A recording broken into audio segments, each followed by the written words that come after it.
जय श्री ओम नमः सिद्धेभ्य। नमो अरिहंताणं, नमो सिद्धाणं, नमो आयरियाणं, नमो उवज्झायाणं, नमो लोये सव्यसाहुणम्।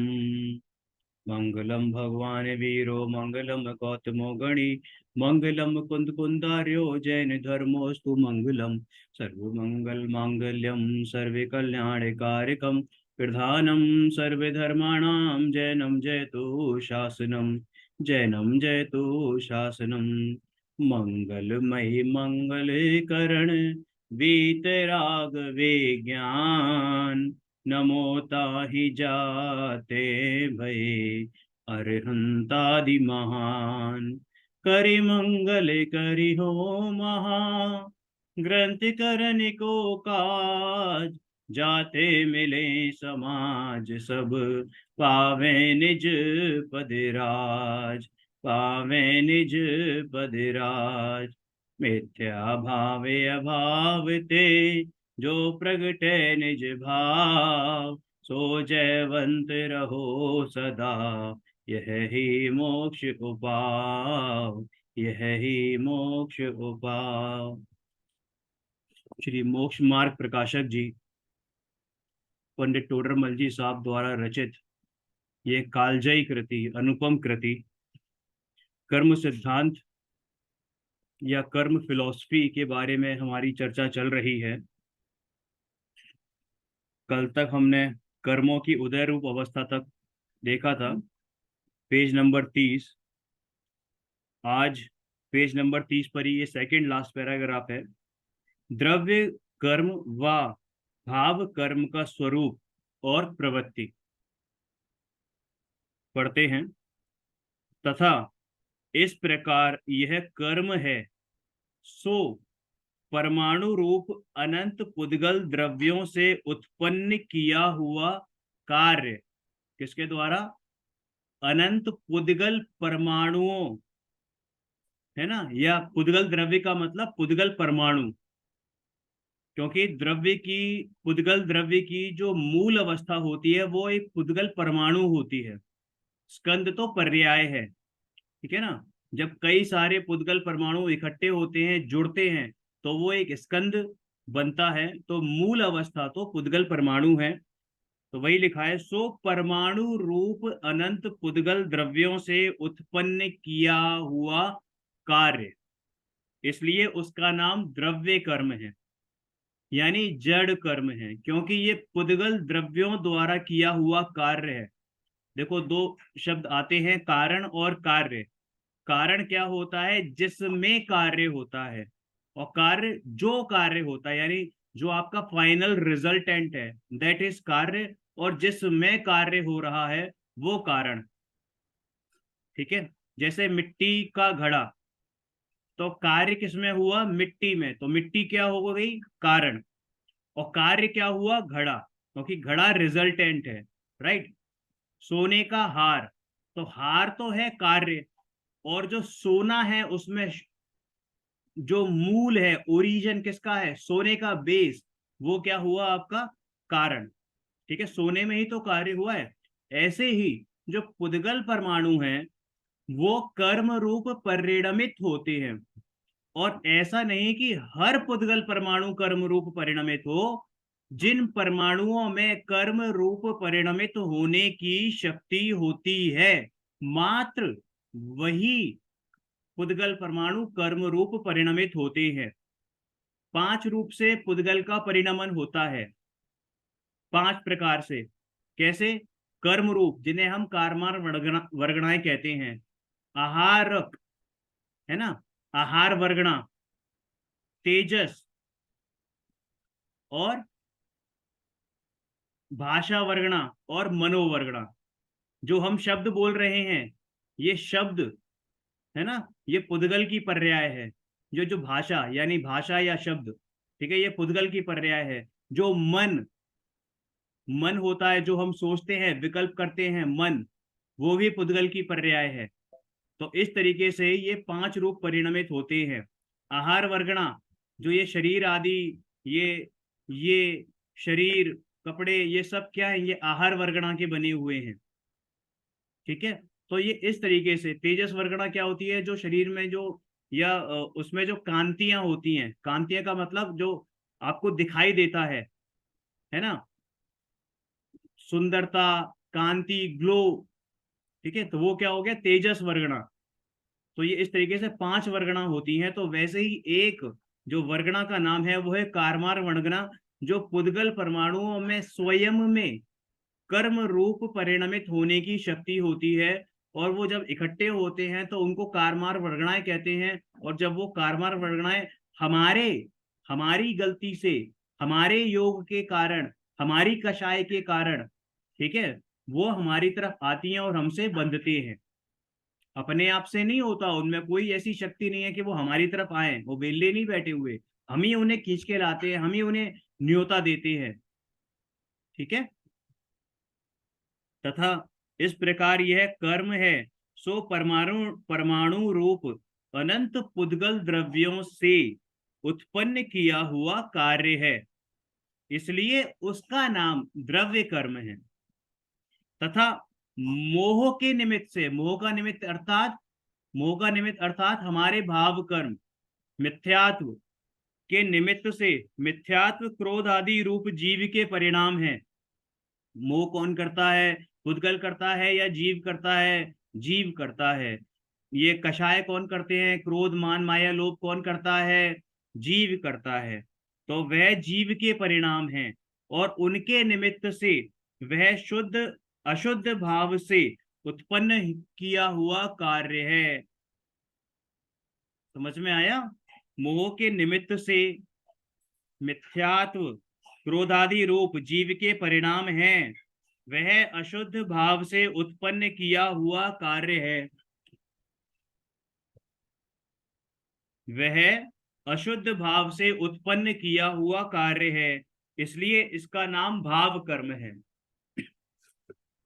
दो तरीके के कर्म पढ़े थे हमने, द्रव्य कर्म और भाव कर्म। द्रव्य कर्म आते हैं, उसमें निमित्त होता है भाव कर्म, यानी भाव कर्म निमित्त, द्रव्य कर्म नैमित्तिक। क्लियर है? तो इस तरीके से परस्पर में निमित्त नैमित्तिक का संबंध जानना चाहिए कि भाव कर्म के निमित्त से वो द्रव्य कर्म हमारी ओर आते हैं, बंधते हैं। और ये भाव कर्म किसके हैं? जीव के हैं। जब भाव कर्म अर्थात जब हम पर पदार्थों में अपना ममत्व, अहम बुद्धि, ममत्व बुद्धि, कर्तत्व बुद्धि, भोक्तत्व बुद्धि कि ये मेरा है, ये मैं हूं, ये मैं करता हूं, मैं इसका स्वामी। ठीक है, तो ये सब क्या होता है? ये मिथ्यात्व है। ये क्या है? ये क्रोध है। ये क्या है? मान है, माया है, लोभ है, राग द्वेष है। इष्ट अनिष्ट पना जब हम मानते हैं, होता नहीं है उसमें। इसमें क्या इष्ट और अनिष्ट पना? ये तो पुद्गल है, लेकिन हम इसमें इष्ट और अनिष्ट पना मानते हैं। अभी मुझे मुझे ये कलर पसंद है तो मैं क्या कहूंगा कि ये इष्ट हो गया। अभी मुझे ये कलर पसंद नहीं होता तो यही पदार्थ मेरे लिए अनिष्ट बन जाता। मैं चश्मा लगाया हूं, मेरे नंबर का चश्मा है, ठीक है, मुझे समझ में आ रहा है चश्मा तो वही है, लेकिन जो अब अगर मेरी आंखों में कुछ दिक्कत होती है और जब ये चश्मा लगाऊंगा तो यही चश्मा, चश्मे में कोई परिवर्तन नहीं है, यही चश्मा मेरे लिए अनिष्ट कारक बन जाएगा। अभी किसी की आंखें ठीक है और ये चश्मा लगाए तो उसके लिए अनिष्ट कारक है। और किसी की आंखों में बहुत ज्यादा दिक्कत है, मुझसे भी ज्यादा दिक्कत है, तो ये चश्मा लगाए तो उसके लिए अनिष्ट कारक है। समझ में आया? और मेरे लिए इष्ट कारक हो रहा है। तो क्या मतलब है कि ये जो पदार्थ है वो तो वो ही है, केवल हमारे देखने का नजरिया, केवल हमारी उसमें ममत्व बुद्धि, इष्ट बुद्धि, अनिष्ट बुद्धि जो लगी हुई है, हम उसमें सुख दुख मान रहे हैं, हो नहीं रहा है, मान रहे हैं। ठीक है, तो इस कारण से भाव कर्म है, मतलब ये क्या है, सारे भाव कर्म हैं। और इन भाव कर्मों के निमित्त पाकर द्रव्य कर्म हमारी ओर खिंचते हैं, आते हैं और हमसे बंधते हैं। क्लियर है? अब बताइए, कर्म हमें बांध रहे हैं या हम उनको बांध रहे हैं? बहुत सूक्ष्म सी बात नहीं है, बहुत स्थूल सी बता रहा हूं मैं आपको कि निश्चय से तो ना ना मैं कर्म से बंधा ना वो मुझसे बंधे, ठीक है ना। लेकिन जो हमारे भाव कर्म निमित्त बन रहे हैं, द्रव्य कर्मों में इतना नहीं है, ठीक है ना। वो हमसे नहीं बंध रहे, हम ही बांध रहे हैं उन्हें, हम ही उन्हें बांध रहे हैं, ठीक है ना। और अगर यथार्थ से देखें तो क्या, जैसे भैंस को रस्सी बांधती है या रस्सी से बंधती है जब भैंस, तो भैया एक बार बताओ, उसके गले में जो रस्सी बांधी है, तो उस रस्सी ने भैंस को बांधा है या रस्सी ने रस्सी को बांधा है? और भैंस का जो गला है वो उसमें अंदर फंसा हुआ है। बस ऐसे ही रस्सी ने रस्सी को बांधा है, कर्म ने कर्म को बांधा है। हम तो उसमें फंसे हुए हैं, और फंसे भी क्यों हैं? अपनी भूल की वजह से, अपनी गलती की वजह से। जिस दिन हम ये भूल सुधार लें तो कर्मों पुद्गल का वो जो कर्म पना है ना, कर्मत्व पना, वो समाप्त होने लगे, और वो समाप्त हो जाए। पुद्गल तो जहां रहे वहीं रहे, हमें कोई मतलब नहीं है, लेकिन उनका कर्मत्व यानी कर्मपना समाप्त हो जाएगा जब हम अपने आप को पहचानेंगे, जब हम ये इष्ट अनिष्ट पना मानना, भाव भाषण करना बंद कर देंगे, जब ये भाव कर्म हमारे नहीं होंगे। ठीक है, मैं ये नहीं कह रहा कि हटाने हैं, हटाने तो तब होंगे जब हम करेंगे उनको।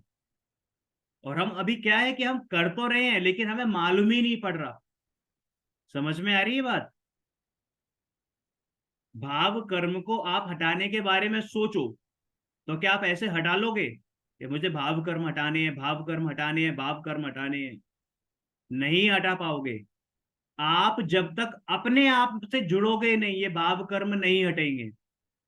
आपका जोर आप पर तो चल सकता है, आप अपने आप पर जोर लगाओ ना, अपने अपना जो परमात्म स्वरूप है, अपना जो शुद्ध आत्मा है, अपना जो कारण परमात्मा है, भगवान आत्मा है, शुद्धोपयोग है, उसमें जोर लगाओ ना, उसमें पुरुषार्थ करो।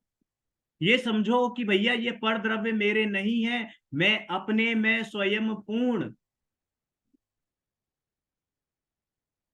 पर से तो भिन्न निराला हूं। अगर हम ये सोच लें, ये मान लें, ये भाषण कर लें, ये निर्णय कर लें, तो कर्मों की कोई मजाल नहीं है कि वो अपने आप ही बंधे या हमें बांधे, हमारी तरफ आए, आए और बंधे। ऐसे ही कोई मजाल नहीं है। हमारी ही भूल की वजह से हम दुखी होते हैं, और इसीलिए कर्म बंधते हैं। अशुद्ध भाव हैं ये सारे, वह अशुद्ध भाव से उत्पन्न किया हुआ कार्य है, इसलिए उसका नाम भाव कर्म है। क्लियर? द्रव्य कर्म के निमित्त से भाव कर्म होता होता है, और भाव कर्म के निमित्त से द्रव्य कर्म का बंध होता है। तो अब इसमें क्या है स्थिति? देखिए, आपने भाव कर्म करे, निमित्त बना, और उसका निमित्त पाकर द्रव्य कर्म आए, आपसे जुड़े।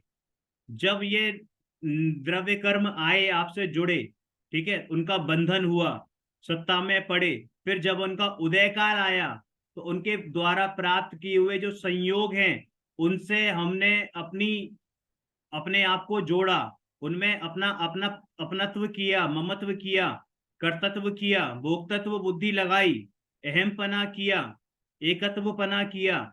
तो क्या हुआ कि फिर जब वो एकत्व पना किया, किसके द्वारा किया? द्रव्य कर्मों के द्वारा जो प्राप्त किए हुए संयोग हैं, यानी कि वो द्रव्य कर्म हमारे भाव कर्म में निमित्त बने।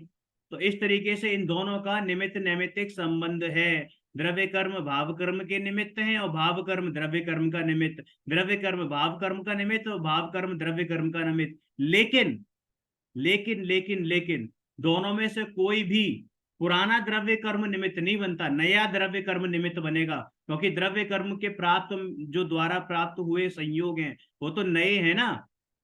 समझ में आया? जो पहले आए थे उदय में वो तो चले गए, उनका क्या लेना देना है? वो तो जो हमारी सत्ता में पड़े हुए हैं जब वो उदय में आए, ठीक है ना, तो वो नए ही तो आए। और फिर जब हमने उसमें भाव कर्म किया तो नए द्रव्य कर्म निमित्त बने, नए कर्म द्रव्य कर्म जो है हमारे उसमें आए, बंधे। हमसे बंधे हमारी तरफ आए, यानी उनका आश्रय हुआ नए द्रव्य कर्मों का। पुरानों का तो नहीं, पुराने तो अपना चले गए। समझ में आया? तो इस तरीके से है, तो एक दूसरे के से चलता रहती है, ये साइकिल है। अब इसमें इतरे त्राशय दोष हमने पढ़ा था, ध्यान होगा आपको कि इसमें इतरे इतरे त्राशय दोष नहीं आता, यानी कि पुरानी चीज घुमा फिरा के वो नहीं आती। क्यों? क्योंकि हर बार नए द्रव्य कर्म, हर बार नए भाव कर्म, ये भाव कर्म भी परिणाम भी प्रति समय बदलते हैं, और द्रव्य कर्म भी प्रति समय पर पर्याय बदल रही है। तो पुराना तो है नहीं कोई भी माल, सब पुराना ही, सब नया नया माल ही है। ठीक है। तथा द्रव्य कर्म से भाव कर्म और भाव कर्म से द्रव्य कर्म इसी प्रकार कारण कार्य भाव से संसार चक्र में परिणमन होता है, परिभ्रमण होता है। क्लियर है? इतना विशेष जानना कि तीव्र मंद बंध होने से, तीव्र मंद बंध होने से, या संक्रमण आदि होने से, या एक काल में बंधे अनेक काल में, या अनेक काल में बंधे एक काल में उदय में आने में, किसी काल में तीव्र उदय आए तब तीव्र कषाय हो, जब मंद और तीव्र ही बंद हो, तथा किसी काल में मंद कषाय, मंद उदय आए तो मंद कषाय हो, तथा मंद ही बंद हो। उन तीव्र मंद कषायों ही के अनुसार पूर्व बंधे कर्मों का भी संक्रमण, अपकर्षण, उत्कर्षण हो। क्लियर है? ठीक है ना? संक्रमण का मतलब ट्रांसफॉर्मेशन, एक कर्म दूसरे कर्म रूप हो जाए। लेकिन लेकिन लेकिन इसमें क्या नहीं होता? इसमें ये नहीं होता कि जो आठ घातीय चार घातीय चार अघातीय कर्म, यानी आठ जो द्रव्य कर्म है वो एक दूसरे रो परिणमित नहीं होते। यानी कि द्रव्य जो ज्ञानावरणी कर्म है के परमाणु है, वो दर्शनावरणी परमाणु में कन्वर्ट हो जाए, नहीं, ऐसा नहीं होता। ठीक है। और चारित्र मोहिनी है, दर्शना मोहिनी में हो जाए, ऐसा भी नहीं होता। दर्शन मोहिनी में हो जाए, ऐसा भी नहीं होता। और ना ही दर्शन मोहिनी है चारित्र मोहिनी में होते हैं। क्लियर है?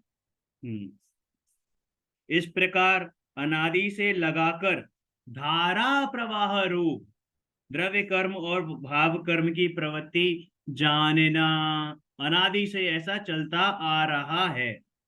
तथा नाम कर्म के उदय से शरीर होता है। नो कर्म का स्वरूप और प्रवृत्ति, अब किस पर आ गए हम? नो कर्म का स्वरूप और प्रवृत्ति, पेज नंबर 31। नो कर्म क्या? जो शरीर आदि संयोग मिले हुए हैं, ये नो कर्म है ना? अब इनका क्या है स्वरूप? नाम कर्म के उदय से शरीर होता है, वह द्रव्य कर्मवत किंचित, यानी कि थोड़ा, किंचित सुख दुख का कारण है। समझ में आया? द्रव्य कर्म जैसा ही है, नाम कर्म का जो उदय से हमें शरीर प्राप्त हुआ है वो किंचित दुख, सुख दुख का कारण है। इसलिए शरीर को नो कर्म, नो का मतलब ईशत, यानी कुछ, कम, अल्प। यहाँ नो शब्द ईशत यानी अल्पवाचक जानना।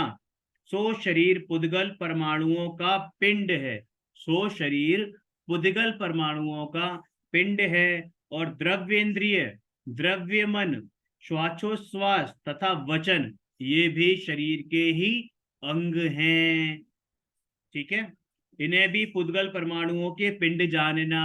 ये मन भी पुद्गल परमाणु है। क्या? पुद्गल परमाणुओं का पिंड है। द्रव्येंद्रिय तो है ही, ये जो श्वासोश्वास, जो सांस है अंदर बाहर, ये भी, और जो वचन निकल रहा है ये भी। इस प्रकार शरीर के और द्रव्य कर्म के संबंध सहित, किसके संबंध सहित? शरीर और द्रव्य कर्म के संबंध सहित जीव के एक क्षेत्रावगाह रूप बंधन होता है। अब देखो यहाँ पे तीन बातें आ गई। क्या बातें आ गई?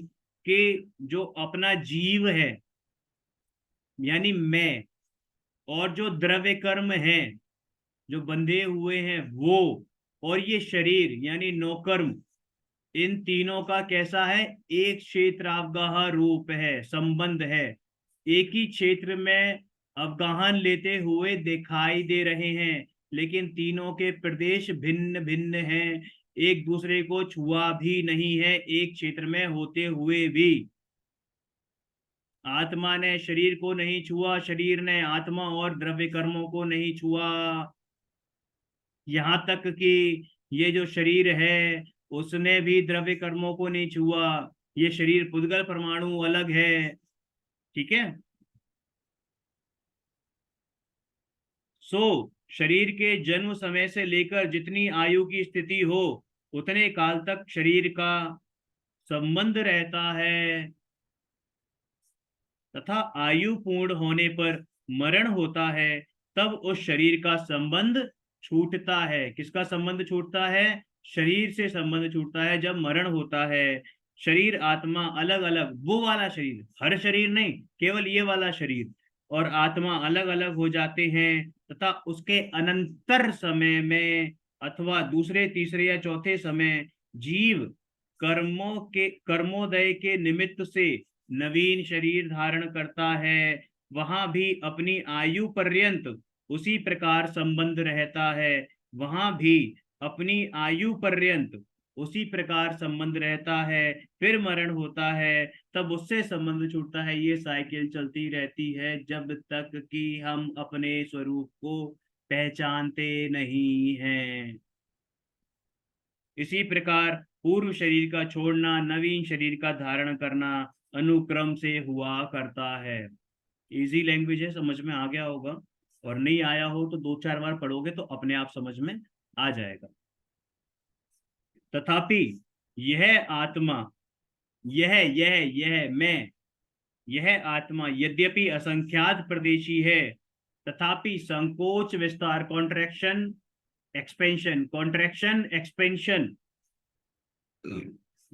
संकोच विस्तार शक्ति से शरीर प्रमाण ही रहता है। चींटी के शरीर में भी वही आत्मा, और जब वो चींटी मर करके नरक में गई या देव में गई या हाथी बनी, तब भी वही आत्मा है, केवल सिकड़ना और बढ़ना, फूलना। तो शक्ति से, संकोच विस्तार शक्ति से शरीर प्रमाण यानी शरीर का जैसा आकार है उतने ही शेप में रहता है। इतना विशेष जानना कि समुद्घात, समुद्घात क्या होता है पढ़ेंगे, कि समुद्घात होने पर शरीर से बाहर भी आत्मा के प्रदेश फैलते हैं। समुद्घात का मतलब होता है कि शरीर को छोड़े बिना, मूल शरीर को छोड़े बिना जो आत्मा के प्रदेश बाहर निकलते हैं। इसमें केवली समुद्घात के बारे में बताते हैं कि जब आयु पूर्ण होने वाली होती है लेकिन बाकी के कर्म बचे होते हैं, जो चार आघातीय कर्म होते हैं ना, उनमें आयु तो पूर्ण होने वाली है लेकिन बाकी के तीन कौन कौन से, वेदनीय, नाम और गोत्र, ये बचे हुए हैं, आयु पूर्ण होने वाली है। तो जो आत्मा के प्रदेश हैं वो अरिहंत भगवान के मूल शरीर को छोड़े बिना बाहर निकलते हैं, मतलब फैल जाते हैं। और कितना फैल जाते हैं? संपूर्ण लोकाकाश में, संपूर्ण लोकाकाश में फैल जाते हैं। तो उसी समय वो, मतलब बहुत कुछ समय के लिए होती है प्रोसेस, उसको कहते हैं, उस प्रोसेस को समुद्घात, क्या बोलते हैं? समुद्घात। और अंतराल समय में पूर्व शरीर छोड़ाता उस प्रमाण रहते हैं। क्लियर है? तथा और जब जैसे ही वो वापस आते हैं और फिर उनका जो शरीर है वो भी उड़ जाता है, तो वो क्या है कि जो आत्म प्रदेश है वो उतने ही, मतलब उसी आकार में रहते हैं जिस आकार में उन्होंने अंतिम अंतिम जो स्थिति थी, पर्याय थी उस शरीर की, उसमें उस आकार रहते हैं। उससे किंचित न्यून, उससे किंचित न्यून, सिद्ध अवस्था में अंतिम शरीर प्रमाण से किंचित न्यून पूर्व शरीर छोड़ा था उस प्रमाण रहते हैं। तथा इस शरीर के अंगभूत, कौन से अंगभूत? द्रव्येंद्रिय और मन, उनकी सहायता से जीव के जान पने की प्रवृत्ति होती है, इनके द्वारा ही जीव जानता है। जानता तो ज्ञान से है, ये तो निमित्त बनते हैं। अब किसी की आंखें कमजोर, जैसे मेरी आंखें अभी थोड़ी सी वैसी हैं, तो मुझे क्या है, क्या मेरी आंखें होते हुए भी मुझे ढंग से दिखाई दे रहा है कि नहीं दे रहा? लेकिन मैं जब चश्मा लगाता हूँ तो मुझे ठीक दिखाई दे रहा है। तो क्या मतलब हुआ कि चश्मे ने देखा? अरे देखा तो आंखों ने ही, लेकिन जो निमित्त बना वो क्या बना, ये चश्मा बना। तो ऐसे ही देखा तो ज्ञान ने ही, लेकिन देखने में निमित्त कौन बनी, ये द्रव्य इंद्रिय बनी, है ना। जाना तो ज्ञान ने ही, लेकिन जानने में निमित्त क्या बना, ये कान बना। कान के द्वारा, कान कर्ण इंद्रिय के द्वारा जानने योग्य पदार्थ जो प्रोसेस होती है उसको हम क्या कहते हैं, सुनना, है ना। देख, ये जो देखना है, देखना, देखते हुए जानने की, आंखों के द्वारा जानने की प्रोसेस को देखना। नाक के द्वारा सूंघने वाली जो जानने वाली प्रोसेस को सूंघना, है ना। जीभ द्वारा जानने वाली प्रोसेस को चखना, रस। शरीर द्वारा जानने वाली प्रोसेस को स्पर्श। इस तरीके से शरीर की अवस्था के अनुसार मोह के उदय से जीव सुखी दुखी होता है, तथा कभी तो जीव की, अब देखो बहुत इंपॉर्टेंट बात है, कि कभी तो जीव की इच्छा के अनुसार शरीर प्रवर्तता है, और कभी शरीर के इच्छा के अनुसार जीव प्रवर्तता है। शरीर की अवस्था के अनुसार जीव प्रवर्तता है, शरीर की अवस्था के अनुसार जीव प्रवर्तता है।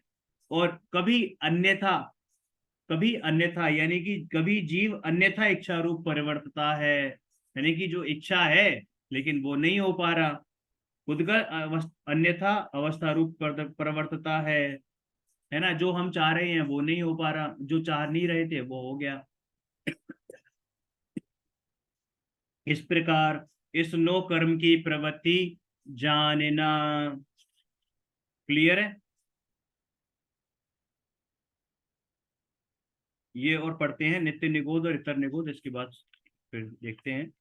नित्य निगोध और इतर निगोध, वहां अनादि से लेकर, कहां पर, वहां अनादि से लेकर प्रथम तो इस जीव के नित्य निगोध रूप शरीर का संबंध पाया जाता है। नित्य निगोध क्या, कि जीव जो जीव अनंत काल से निगोद में पड़े हुए हैं, एक बार भी बाहर नहीं निकले, तो वो क्या है, नित्य निगोद। वो क्या है, नित्य निगोद। वहां वहां नित्य निगोद शरीर को धारण करके आयु पूर्ण होने पर मरकर फिर से नित्य निगोद शरीर को धारण करता है, फिर आयु पूर्ण करके फिर मरता है, फिर नया शरीर, मरना जीना मरना जीना मरना जीना, एक सांस में 18 बार ऐसा करता रहता है।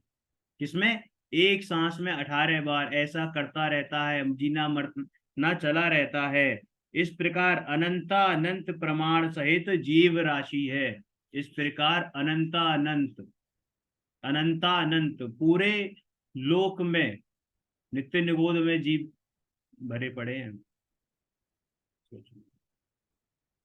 और अनादि से वहां ही जन्म मरण किया करता है। ऐसे कई जीव हैं, अनंत अनंत जीव, जो अभी तक निकले ही नहीं, निकले ही नहीं। लेकिन जब वो निकलते हैं, फिर अपने बीच में बहुत सारे धारण करते हैं, और अगर उन्होंने फिर भी नहीं सुधरे, नहीं अपने स्वरूप को पहचाना, नहीं भाव आसन किया, निर्णय नहीं किया, तो वापस से फिर निगोद में। लेकिन इस बार वो जो निगोद होता है वो नित्य निगोद ना कहकर इतर निगोद कहलाता है। क्या कहलाता है? इतर निगोद, क्योंकि वो एक बार बाहर निकल चुके हैं। और कैसे निकलते हैं नित्य निगोद से, कि वहां से 6 महीना 8 समय में 608 जीव, 6 महीना 8 समय में 608 जीव मात्र, क्या, 6 महीने में, 6 महीना 8 समय में 608 जीव मात्र निकलते हैं। कहां से? नित्य निगोद से। अनंतानंत के बीच में से 608 जीव, वे निकलकर अन्य पर्यायों को धारण करते हैं। अन्य पर्यायों को धारण करते हैं, पृथ्वी, जल, अग्नि, वायु, वनस्पति बनते हैं।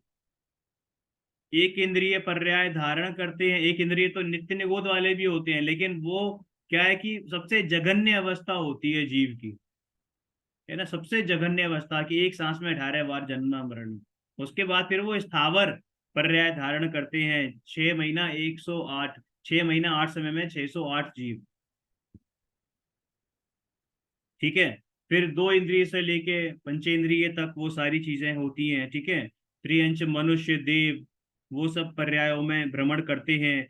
वहां कितने ही काल भ्रमण कर, कितने ही काल भ्रमण कर फिर से निगोद पर्याय को प्राप्त करें तो उसका नाम क्या? इतर निगोद। और ये कब होता है? जब जीव अपने स्वरूप को नहीं पहचानता, अपने परमात्म स्वरूप को नहीं पहचानता, पर पदार्थों में ही इष्ट अनिष्ट पना मान बैठा रहता है, मोह बुद्धि करता है, ममत्व बुद्धि लगाए रहता है कि अरे ये मेरी बेटी, मेरी पत्नी, मेरे माँ बाप सब मुझे, अपने family, my family is my world, ऐसे करता है।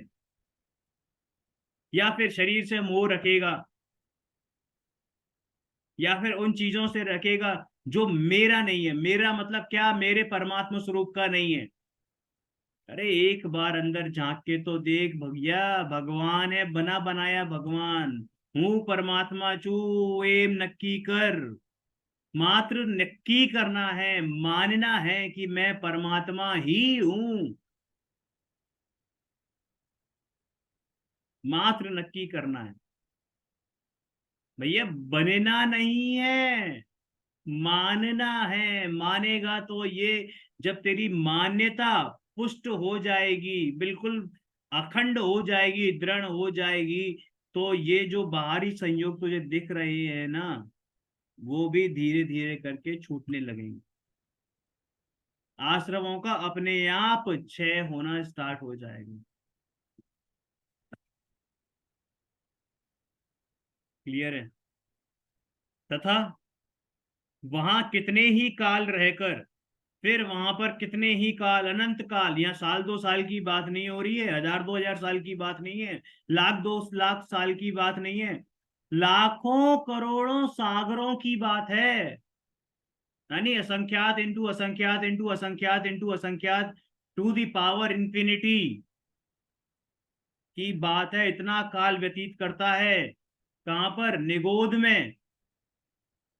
वहां से निकलकर अन्य पर्यायों में भ्रमण करते हैं, फिर वही साइकिल चलती है, फिर वही साइकिल चलती है। लेकिन जो ये त्रस पर्याय होती है ना, त्रस पर्याय दो इंद्रिय से लेके और पंचेंद्रिय मनुष्य तक, यानी देव, जिसमें देव, नरक और ये हम भी शामिल हैं, सिर्फ और सिर्फ 2000 सागर के लिए होती है। और ये 2000 सागर उस अनंत काल में, यूं समझो कि इस पूरी पृथ्वी का जितना पानी है इकट्ठा कर लिया जाए, और उसमें ये सुई के बराबर जो पानी है ना, नोक नोक, इसका भी अनंतवां भाग किया जाए, इतनी 2000 सागर। देखो, वहां परिभ्रमण करने का, कहां पर? वही स्थावर आदि में। वहां परिभ्रमण करने का उत्कृष्ट काल पृथ्वी आदि स्थावरों में असंख्यात कल्प मात्र, असंख्यात कल्प मात्र है। और द्विंद्रिय आदि पंचेंद्रिय पर्यंत त्रसों में साधिक, साधिक का मतलब 2000 और कुछ, 2000 सागर प्लस कुछ हजार वर्ष, 2000 सागर प्लस कुछ हजार वर्ष, कुछ सागर नहीं, 21 सागर नहीं, 2001 सागर नहीं, 2000 सागर और कुछ हजार वर्ष। द्विइंद्रिय पंचेंद्रिय त्रस पर्यायों में, पर्यंत त्रस पर्यायों में अधिक से अधिक तो साधिक 2000 सागर है। और इतर निगोद में 2.5 पुद्गल परावर्तन मात्र, जो कि अनंत काल है। आ गया बात? इतर निगोद में 2.5 पुद्गल परावर्तन, अरे पुद्गल, एक पुद्गल परावर्तन में अनंत काल निकल जाता है। पढ़ेंगे आगे पुद्गल परावर्तन, परावर्तन, पंच परावर्तन के बारे में, डिटेल्ड टॉपिक है, काफी टाइम चाहिए, पढ़ेंगे। इतर निगोद से निकलकर कोई स्थावर पर्याय प्राप्त करके फिर निगोद जाते हैं, चलता रहता है। ऐसा नहीं है कि स्थावर से इतर निगोद से निकला, फिर स्थावर गया, स्थावर से फिर दो इंद्रिय मिले ही, गारंटी किसी चीज की नहीं है। गारंटी किसी चीज की नहीं है। हो सकता है निगोद से निकल कर स्थावर बने, स्थावर से वापस फिर निगोद में आ जाए, निगोद से निकल कर त्रस पर्याय में आए, और त्रस से फिर जो है देव इंद्रिय में आए, और देव इंद्रिय से फिर वापस निगोद में धक्का दे दिया जाए। चांसेस इसके ज्यादा बनते हैं मिथ्या दृष्टियों के लिए। जो लास्ट में जो बात बोली कि देव में गया, देव से धक्का देके सीधा निगोद में आ गया, इसके भी चांसेस बहुत होते हैं। मिथ्या दृष्टि जो देव होते हैं, असुर कुमार जाति के देव, यंत्र जाति के देव, दूसरों को सताना, दूसरों को दूसरों को दुखी देखकर सुखी होना, रौद्र परिणाम जिनके होते हैं। हे प्रभु, इस प्रकार एकेंद्रिय पर्यायों में उत्कृष्ट परिभ्रमण काल, एकेंद्रिय पर्यायों में उत्कृष्ट परिभ्रमण काल असंख्यात पुद्गल परावर्तन है भैया। क्या बोला? स्थावर के पहले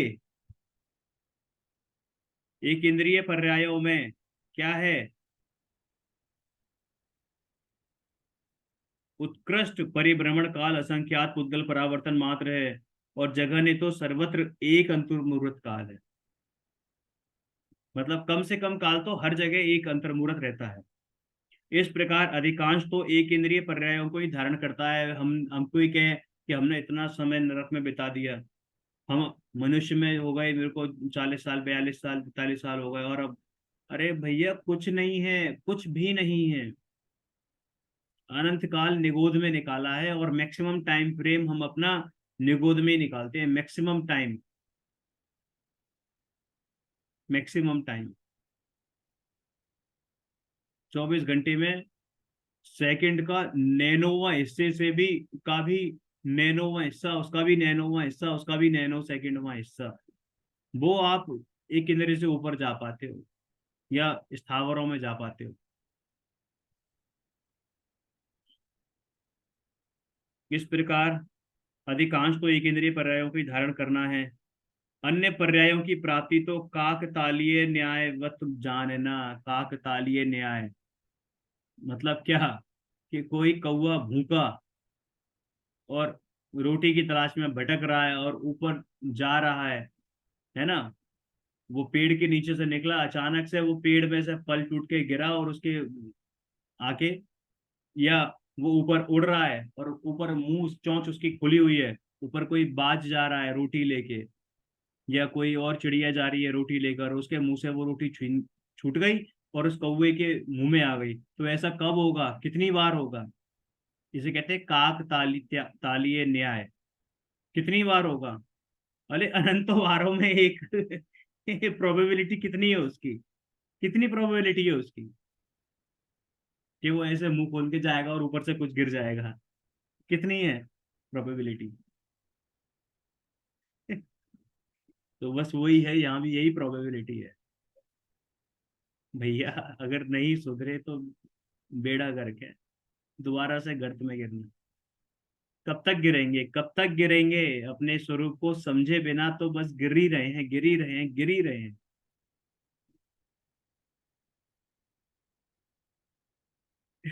चलिए वाइंड अप करते हैं। इस प्रकार इस जीव को अनादि से ही कर्म बंधन रोग हुआ है। इति कर्म बंधन निदान वर्णनम। निज निधि निज में बताई, ये अनंत